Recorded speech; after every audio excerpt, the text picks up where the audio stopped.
ഇന്ന് നമുക്ക് തേങ്ങ വറുത്തരച്ച ചിക്കൻ കറി തയ്യാറാക്കാം. അതിനായിട്ട് ആദ്യം തന്നെ കഴുകി വൃത്തിയാക്കിയ ചിക്കനിലേക്ക് ആവശ്യത്തിന് ഉപ്പ്, മഞ്ഞൾപ്പൊടി, മുളക് പൊടി, മല്ലിപ്പൊടി, വെളിച്ചെണ്ണ ഒക്കെ ഇട്ട് നന്നായിട്ട് മിക്സാക്കിയതിന് ശേഷം അരമണിക്കൂർ റെസ്റ്റ് ചെയ്യാൻ വേണ്ടി മാറ്റി വെക്കാം.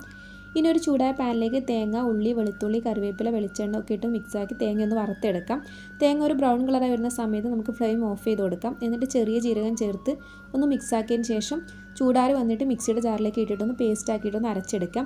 ഇനി ഒരു ചൂടായ പാത്രത്തിലേക്ക് വെളിച്ചെണ്ണ, ഉള്ളി, ഇഞ്ചി, പച്ചമുളക്, കറിവേപ്പില, ഉപ്പ് ഇട്ടൊന്ന് മിക്സാക്കി ഉള്ളി ഒന്ന് വാട്ടിയെടുക്കാം. പിന്നീട് തക്കാളി ഇട്ട് വേവിച്ചതിന് ശേഷം മിക്സാക്കി വെച്ച ചിക്കൻ ഇട്ട് കുറച്ച് വെള്ളം കൂടി ചേർത്ത് അടച്ചു വെച്ച് വേവിച്ചെടുക്കാം.